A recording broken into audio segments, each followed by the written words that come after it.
All right, morning everyone, and welcome to another episode of Trading Bitcoin with your host Tone Base, coming to you live from another airport.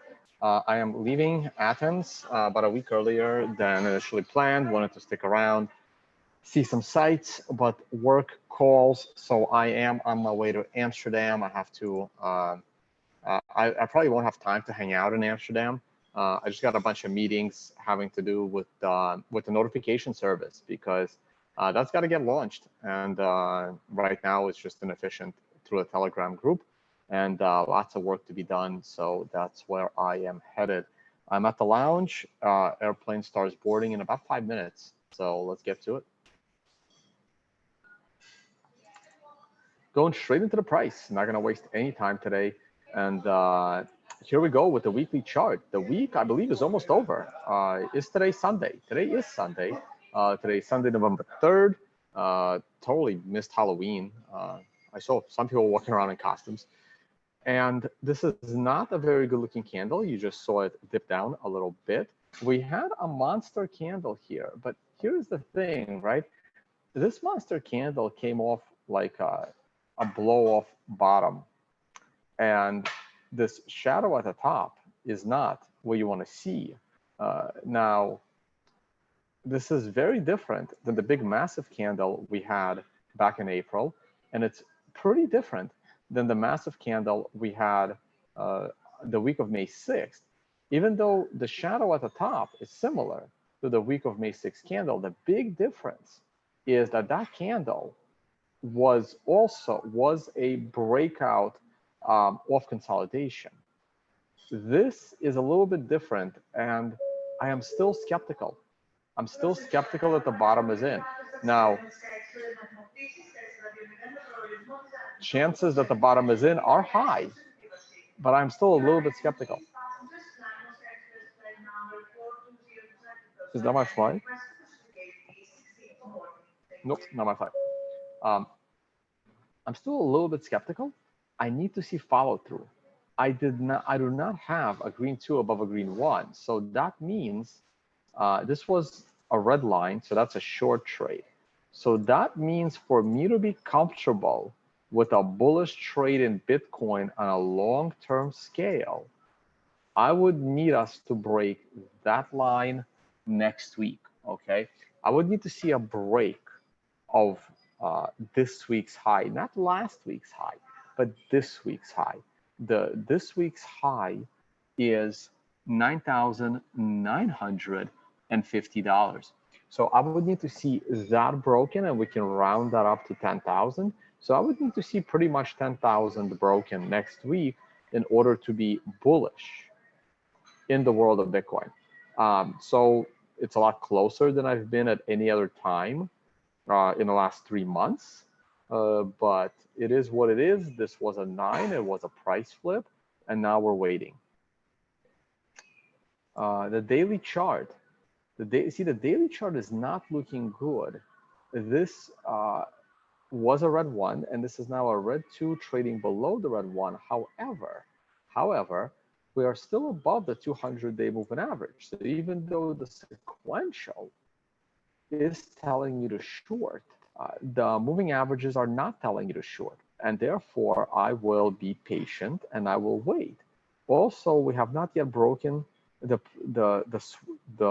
lows from a few days ago, right? So I would need to see this fall below 9,000 in order to see a reasonable short trade. And Bitcoin right now is at a very critical juncture where if Bitcoin goes below 9,000 and starts to consolidate below 9,000, there's a very high probability that we're still going to go below 7,200. We can still make lower lows. I can redraw this downward sloping line and adjust it in a way that has this as the high, right? I don't really feel like doing it, but it's totally doable. I don't want to clutter the chart either, right? So if I just take a red line, there's an easy way. Like, it shouldn't be difficult for me to pull off, right? I can just do this. And this is totally legitimate. It's a totally legitimate line right there. And in fact, I can probably eliminate the triangle and draw a parallel channel where we touch the bottom of the channel here and the top of the channel there. Because remember, the way I draw my trend lines, and this is something I teach in my workshops, I don't care if I cross the shadows. I only care if I cross the bodies. And as long as I don't cross any bodies, it's a legitimate line. But I'm going to delete it only because it's cluttering the chart. That's it. I don't really care about lower level time frames, though it is nice that there's a 9 right here, just like there's a 9 right there, and down we go. That's interesting. The S&P 500 is still closed. That is a new all-time high, folks. That is a break of the upwards sloping trend line connecting prior highs. If this is not a bullish for the stock market, I don't know what is. I am as bullish in the stock market as I have ever been in my career as a trader. Now, you can scream and yell and break your laptops all you want, screaming that the markets are manipulated. And my answer to you is, who the hell cares? Okay, that is where your money should be, and not that that's trading advice. That is where my money is, in the stock market as it continues to go up. And the more money the government prints, the more money enters the stock market as a safe haven, and the higher the stock market goes. If you don't want to play that game, do whatever you like. Okay, that's basically the deal.